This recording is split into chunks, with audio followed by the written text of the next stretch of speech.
नमस्कार, स्वागत है आपका DSD न्यूज के फेसबुक लाइव में। और इस वक्त आप देख रहे हैं, मैं हूं आपके साथ देवाशीष कुमार। देखिए, सुशांत सिंह मसले को लेकर के इस वक्त की बड़ी खबर हम आपको बता दें कि ईडी दफ्तर, जी हां, मुंबई के ईडी दफ्तर रिया चक्रवर्ती पहुंच चुकी है। हालांकि कुछ देर पहले ही पहुंची थी। खबर यह भी मिल रही थी कि आज वो नहीं आ पाएंगी। अपनी तबियत खराब होने का उन्होंने हवाला दिया था, लेकिन भेजा गया था और उसके बाद ईडी दफ्तर जो है वो पहुंच चुकी है। और इस वक्त जो सोर्सेस हमारे बता रहे हैं कि अंदर में पूछताछ की जा रही है। किन मुद्दों, किन बिंदुओं पर पूछताछ की जाएगी, मैं आपको ये बता दूं शॉर्ट में। उसके बाद हम अपने जुड़ेंगे भी, फोन कॉल भी लेंगे और जानने की कोशिश करेंगे कि किन किन मुद्दों पर आज पूछताछ होगी।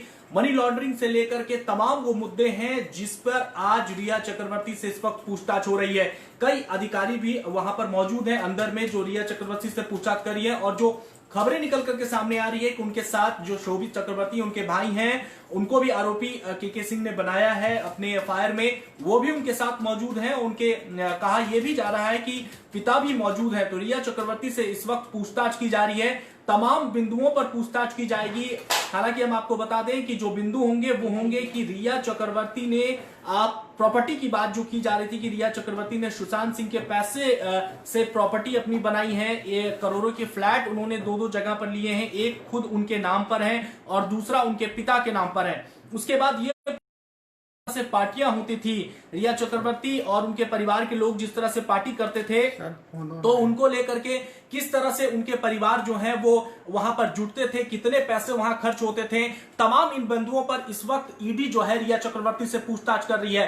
तो चलिए, तमाम अपडेट के लिए और ज्यादा जानकारी के लिए इस वक्त हमारे साथ ग्रुप एडिटर अमित झा जुड़ चुके हैं। अमित जी, मैं आपसे जानना चाहूंगा, इस वक्त की बड़ी खबर है, रिया चक्रवर्ती ईडी दफ्तर पहुंच चुकी है। किन बिंदुओं पर आज रिया चक्रवर्ती से ईडी पूछताछ करेगी? देखिए, सबसे बड़ा सवाल तो यही है कि आखिर रिया चक्रवर्ती के पास इतने पैसे आए कहां से, आखिर किस अधिकार से वो सुशांत के मरने के बाद उनके अकाउंट से पैसे निकाल रही थी, उनका क्रेडिट कार्ड तक यूज कर रही थी। उसके बाद कई ट्रांजैक्शन दिखे, करोड़ों के ट्रांजैक्शन दिखे। ये भी बातें सामने आई कि 10 से 12 लाख रुपए कमाने वाली जो जनरल एवरेज है रिया चक्रवर्ती का, उन्होंने कहां से 3 फ्लैट लिए हैं करोड़ों रुपए के। तो ये तमाम चीजें जो है रहा था कि रिया जो है वो इन्वेस्ट का साथ में उन्होंने किया था सुशांत के साथ कई प्रोजेक्ट में। वो रिया के भाई जो है वो पार्टनर थे किसी बिजनेस में। लेकिन घर वालों का जो आरोप था कि ये था कि रिया चक्रवर्ती सिर्फ सुशांत से पैसे ऐंठ रही थी और सुशांत पे पूरा कंट्रोल उन्होंने कर लिया था। तो ये भी तमाम चीजें एक और देखिए, ईडी की जो पूछताछ होती है इतनी आसान नहीं होती है कि रिया चक्रवर्ती जो कह देंगी वो ईडी मान लेगी। कई सारे सवाल जो है वो ईडी ने तैयार करके रखे हैं, जो हमारे सूत्र बताते हैं। और हर एक सवाल पे कई ऐसे सवाल जो रिया चक्रवर्ती सोच भी नहीं सकती, वैसे सवाल किए जाएंगे उनसे। फिलहाल ईडी दफ्तर पहुंची है। उम्मीद ऐसा भी नहीं है कि एक ही दिन में जो है ईडी किसी नतीजे पर पहुंच जाएगी या निष्कर्ष पर पहुंच जाएगी। लेकिन इसकी शुरुआत हो चुकी है कि जो बातें सामने आ रही हैं, जो आरोप लग रहे हैं रिया चक्रवर्ती पे, तो उसका वो किस तरह से सफाई दे पाएंगी या क्या वो कुछ कहती है इस सारे आरोपों पे, ये देखना होगा। देवाशीष जी बिल्कुल। अमित जी, एक और सवाल है, एक और महत्वपूर्ण खबर ये है। हालांकि रिया चक्रवर्ती ईडी दफ्तर जो पहुंची, उसकी पल पल की खबर हम अपने दर्शकों को दिखा ही रहे हैं और दिखाते भी रहेंगे। एक और महत्वपूर्ण खबर आज ये आई कि बिहार पुलिस के दबाव के बाद अब जो सिटी एसपी विनय तिवारी है, उनको क्वारंटीन से बीएमसी ने मुक्त कर दिया है। इस पर क्या खबर है, ये हम आपसे जानना चाहेंगे। जी, निश्चित रूप से देखिए, सिर्फ बिहार पुलिस का दबाव नहीं था देवाशीष, बिहार पुलिस दबाव लगातार बना रही है। इस पूरे मामले में महाराष्ट्र सरकार और मुंबई पुलिस की पद पिटी है पूरे देश भर में। और आपको याद होगा कि किस तरह से कोर्ट ने, सुप्रीम अदालत ने यह टिप्पणी की थी कि फेडरल स्ट्रक्चर जो है देश का, जिस तरह से आपने बिहार के एक आईपीएस ऑफिसर को क्वारंटाइन किया जो जांच के लिए गए थे, से क्वारंटाइन किया गया और एक तरह से आरोप लग रहे थे कि हाउस अरेस्ट किया गया है और जांच नहीं करने दी जा रही है। तो सीधे सीधे कोर्ट ने टिप्पणी की थी कि इससे मैसेज जो है वो देश भर में खराब गया है। और ऊपर से लगातार डीजीपी गुप्तेश्वर पांडे, मुख्यमंत्री बिहार के नीतीश कुमार, तमाम लोग लगातार महाराष्ट्र सरकार और मुंबई पुलिस पर सवाल खड़े कर रहे थे, दबाव उनकी तरफ से बनाया जा रहा था। और ऊपर से सुप्रीम अदालत ने जिस तरह से टिप्पणी की, तो मजबूरन आप कहिए कि उन्हें आज बीएमसी ने छोड़ा है और वो अब पटना आएंगे। लेकिन इससे भी ज्यादा इम्पोर्टेंट ये है जो बातें सामने आ रही है कि कल जो बिहार के और भी अधिकारी, पुलिस अधिकारी जो पटना लौटे, तो इन लोगों ने कहा है कि रिया के खिलाफ भले ही मुंबई पुलिस ने सहयोग नहीं किया है, लेकिन रिया के खिलाफ उनके पास पर्याप्त सबूत है। और कहीं ना कहीं जो आरोप सुशांत के पिता ने लगाए थे रिया चक्रवर्ती, और उन्होंने कहा था कि रिया के हर एक एंगल की जांच हो सुशांत से जुड़े मामले को लेकर, तो बिहार पुलिस दावा कर रही है कि उन्होंने पर्याप्त सबूत जुटा लिया है। और इनका मानना है कि रिया इस पूरे मामले में आरोपी है। दवा का ओवरडोज दिया जाता था सुशांत को, एक पूरे तरह से कब्जा कर लिया था उन पे और उनके बिजनेस पे। तो तमाम चीजें बिहार पुलिस की तरफ से बातें कही जा रही हैं। कल जो अधिकारी लौटे हैं, अब देखना है कि ईडी में जो आज पूछताछ चल रही है वहां पे क्या कुछ बातें निकलकर सामने आती है। जी, बहुत बहुत शुक्रिया अमित जी आपका हमसे जुड़ने के लिए, बातचीत करने के लिए। तो साफ तौर पर इस वक्त आपने सुना कि किस तरह से ईडी दफ्तर में इस वक्त रिया चक्रवर्ती से पूछताछ हो रही है। तमाम जो बिंदुओं में फिर से एक बार आपको बता दूं, जो खबरें निकल करके आ रही हैं, सोर्सेस हमारे बता रहे हैं कि रिया चक्रवर्ती से लगभग ऐसे महत्वपूर्ण सवाल पूछे जा सकते हैं जिसमें सुशांत सिंह केस का खुलासा बहुत आगे बढ़ सकता है। जी हां, सबसे पहला तो रिया चक्रवर्ती की जो सालाना आय थी मात्र वो 13 से 15 लाख रुपए थी। इसके बावजूद उन्होंने मुंबई जैसे पॉश इलाके में कैसे इतने महंगे और करोड़ों के फ्लैट ले लिए। दूसरी बात, जो पार्टियां होती थी सुशांत सिंह, ये भी कहा जाता था, हालांकि ये बात उनके केयरटेकर, उनके नौकर जो वहां पर रहते थे, जो स्टाफ रहते थे, उन्होंने बताई कि जब सुशांत सिंह के घर पर पार्टी हुआ करती थी तो रिया, उनके फैमिली और उनके कोई करीबी दोस्त ऊपर वाले माले पर पार्टी करते थे, लेकिन सुशांत सिंह नहीं रहते थे वहां पर। तो इसको लेकर के भी पूछताछ होगी रिया से कि क्या जो पार्टियां होती थी उसमें किसके पैसे लगते थे, सुशांत सिंह के पैसे लगते थे या फिर रिया खुद अपने खर्च करती थी। उसके ठीक बाद जो बाहर का टूर होता था, जिस तरह से आपने सुना कि यूरोप ट्रिप से ये पूरे टीम लौटी थी, ये लोग लौटी थी, तो वो ट्रिप जो है वो किनके खर्चे पर होती थी। ठीक उसके बाद जब सुशांत सिंह से संबंध नहीं थे रिया चक्रवर्ती के, तो उससे पहले जो उनके भाई हैं शोभित, वो मात्र 8,000 के फ्लाइट का टिकट का खर्चा करते थे। लेकिन जब से रिया चक्रवर्ती से उनकी जान पहचान हुई, जब उनके साथ रहने लगी, तब उनके खुद भाई शोभित जो कि होटल ताज में रुकते थे, जिसका एक खर्चा जो है वो 15-15 लाख रुपए आता था एक एक दिन का, और फ्लाइट का खर्चा 3 से 4 लाख रुपए आता था। तो आखिर इन सब खर्चों को कौन करता था? क्या सुशांत सिंह के बैंक खाते से ये सब पैसे जाते थे? और जिस तरह से बात केके सिंह ने जो पटना के राजीव नगर थाने में एफआईआर दर्ज कराया कि लगभग 15 से 18 करोड़ रुपए मेरे पुत्र यानी सुशांत सिंह के खाते से निकाल लिया गया, जो कि कोटक महिंद्रा बैंक मुंबई के वर्ली में उनका बैंक अकाउंट था, वहां पर निकाल लिया गया। तो इन तमाम बिंदुओं पर आज रिया चक्रवर्ती से ईडी पूछताछ करेगी और इसको लेकर के भी एक बड़ा खुलासा हो सकता है। तमाम इन बिंदुओं पर, तमाम इन पहलुओं पर हम अपने लोगों से बातचीत करते रहेंगे, हम जुड़ते रहेंगे और तमाम खबरें हम आप तक पहुंचाते रहेंगे कि आखिर इस मसले को लेकर के, सुशांत सिंह के मामले को क्या कुछ और जो है ये बिंदु जोड़ा जाएगा। इस वक्त ताजा अपडेट हम आपको बता दें कि सुशांत सिंह मसले को लेकर के रिया चक्रवर्ती के भाई और उनके पिता इस वक्त ईडी दफ्तर में मौजूद हैं और उनसे पूछताछ हो रही है। और जानकारी देने के लिए इस वक्त हमारे साथ हमारे सहयोगी अंशु जी जुड़ चुके हैं। अंशु जी, ईडी दफ्तर में रिया चक्रवर्ती से पूछताछ हो रही है और इसको लेकर के रिया चक्रवर्ती के वकील भी वहां मौजूद हैं। मसला जो है अभी कुछ देर पहले ही अमित जी हमारे साथ जुड़े थे, उन्होंने बताया कि किन किन मुद्दों पर जांच होगी। क्या शिकंजा जो है अब रिया चक्रवर्ती पे बढ़ता दिख रहा है? बिल्कुल देवाशीष, देखिए इस प्रकार से ये मतलब पूरा जो एक घटना हुआ था जी, बीते दिनों से मुंबई पुलिस लगातार जांच कर रही थी, लेकिन जांच के नाम पे जो खानापूर्ति देखने को मिल रहा था, महेश भट्ट को बुलाना, उसको बुलाना, लेकिन कुछ दिखता नहीं था। अंत में उनके पिता ने एफआईआर दर्ज की, उसके बाद पटना पुलिस गई, लेकिन पटना पुलिस के जाने के बाद जिस प्रकार से एक हलचल है जांच में, जिस प्रकार से देखने को मिला, जो मुंबई पुलिस कहीं न कहीं जो ऊपर में जो लोग हैं उनके सारे पे काम कर रही है और जांच को कहीं न कहीं प्रभावित कर रही है। विनय तिवारी के बारे में आप जानते हैं, उनको गए और क्वारंटीन कर दिया गया। आज जो है दबाव बनाया गया तो कुछ हो रहा है, तो बिल्कुल ये एकदम दिख रहा है जो यह एक प्लांटेड जो है ना मर्डर था, इसकी स्क्रिप्ट लिखी गई थी, कथा लिखी गई थी, जो अब ये बिल्कुल तय मान के चलिए जो सीबीआई जिस प्रकार से जो बिहार सरकार के मुख्यमंत्री नीतीश कुमार जी हैं, उनका एक काबिल तारीफ एक जो उन्होंने तुरंत निर्णय लेकर के सीबीआई को दिया, केंद्र ने भी तुरंत एक्शन ले लिया, तो ये एक अच्छी पहल है। और बिल्कुल वैसे ये कहीं ना कहीं एक तरह से जिस प्रकार से सुबह से खबर देख रहे हैं, जो तमाम तरह की जो है मतलब पूछताछ जारी है, सब कुछ चल रहा है, तो बिल्कुल ये मान के चलिए जो कहीं न कहीं शिकंजा कसते हुए दिखाई देगा और आने वाले दिनों में जो है सामने सारे लोगों के सामने जो है सबूत जरूर आएगा। क्योंकि बार बार सभी लोग कह रहे हैं, क्योंकि सुशांत के फैन कह रहे हैं, सुशांत के गार्जियन कह रहे हैं, सुशांत के पिताजी कह रहे हैं,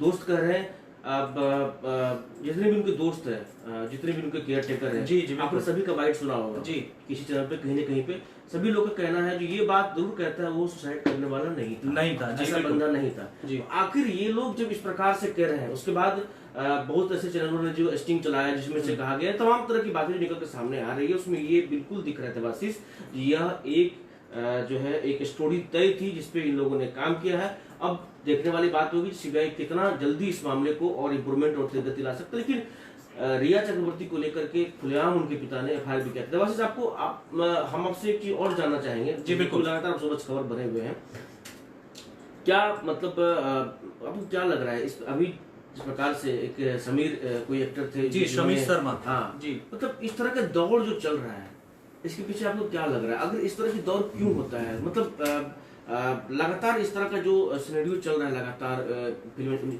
इंडस्ट्रीज में, क्या कहेंगे इसको लेकर? देखिए बिल्कुल अंशु जी, ये जो एक दौर चल रहा है, इससे पहले अब समीर शर्मा की हमने बात की, 2 दिन पहले उन्होंने अपने फ्लैट में उनका जो बॉडी है वो पंखे से लटका मिला था, वो एक रेंट लेकर के फ्लैट में रहते थे। ठीक उसके बाद आज खुद एक भोजपुरी अभिनेत्री है, उनका भी जो है वो भी सुसाइड अटेम्प्ट उन्होंने कर ली। तो देखिए ये कहना कहीं से गलत नहीं होगा कि इंडस्ट्री पे भी कोरोना का बहुत बड़ा असर पड़ा है। जिस तरह से ये कोरोना काल इस वक्त है, कई ऐसे अभिनेता हैं, हालांकि बड़े अभिनेताओं की मैं बात नहीं कर रहा हूं, उनके पास इतने पैसे अर्जित हैं कि वो आज नहीं 1 साल नहीं 2 साल नहीं 3 साल तक अपने खर्चे चला सकते हैं, क्योंकि वो बड़े स्टार हैं। लेकिन मुंबई में जो छोटे स्टार होते हैं उनको काम नहीं मिलता है, जिस वजह से एक अलग तरह का जो एक कह सकते हैं कि डिप्रेशन का शिकार होना।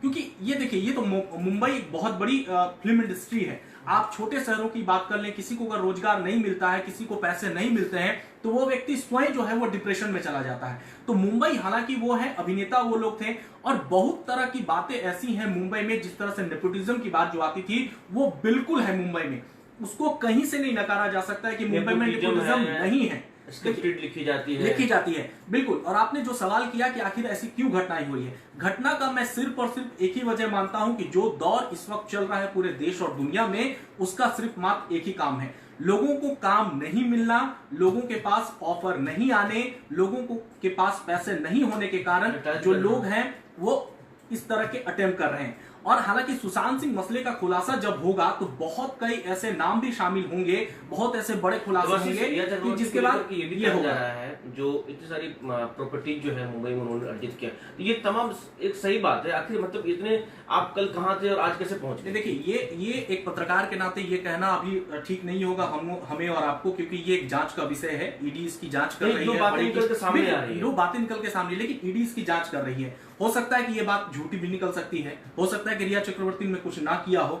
ये खबरें जो अभी चल रही है वो एक हिसाब से चल रही है, लेकिन इसका जो जांच है, जांच का जो विषय है वो पुलिस के अधिकारी कर रहे हैं, ईडी कर रहे हैं, परिवर्तन निदेशालय कर रहे हैं। जो आखिर क्या कुछ होगा वो अब खुल करके सामने आएगा। आज ईडी जो है लगभग, जो सूरज हमारे बता रहे हैं, लगभग 3 से 4 घंटे रिया चक्रवर्ती, उनके भाई शोभी चक्रवर्ती और उनके पिता और वकील जो है वहां सबसे बड़ी बात है पूछताछ होगी। बहुत बड़ी बात, बहुत सारी बातें निकल के सामने आती है। जितना कि हम लोग एक, जब ये जून की बात है, जब आत्महत्या की बातें सामने आई थी, 14 जून को हम लोगों ने इतना ये नहीं किया था कि ऐसी ऐसी बातें हो सकती, लेकिन अब जो परत दर परत बोल खुलती जा रही, परत दर परत जो बातें हो रही है, इसमें एकदम ये लग रहा है जो शॉकिंग वाली बात है। क्या कहेंगे? बिल्कुल, देखिए ये कहीं ना कहीं जब कोई घटना हो जाती है उसके बाद ही कुछ ना कुछ सच्चाई सामने निकल के आती है। इससे पहले हम लोग नॉर्मल थे, सुशांत सिंह की फिल्में आती थी, कोई याद नहीं करता था, उनकी फिल्में देख करके हम लोग चैनल बदल लेते थे।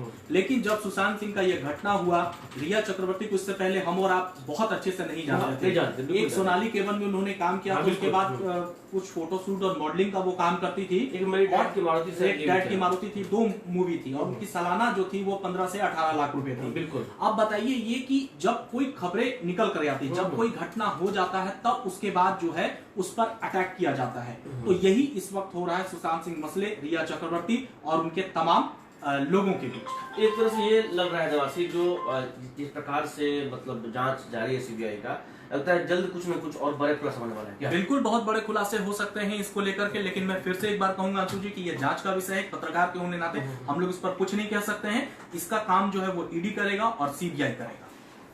जी बहुत बहुत शुक्रिया अंशु। तो साफ तौर पर ये एक जांच का विषय है। ताजा अपडेट इस वक्त हम आपको बता रहे थे कि रिया चक्रवर्ती से ईडी इस वक्त पूछताछ कर रही है। तमाम बिंदुओं को भी मैंने आपको बता दिया कि किन मुद्दों को लेकर के रिया चक्रवर्ती से पूछताछ होगी। जो दर्शक एक बार फिर से जुड़े, मैं उनको भी बता दूं कि बहुत सारे ऐसे मामले हैं जो ईडी ने अपने सवाल अपने कागज पर नोट कर लिए हैं और कई कड़े लफ्जों में आज रिया चक्रवर्ती से पूछताछ होगी। पहला ये कि पार्टी जो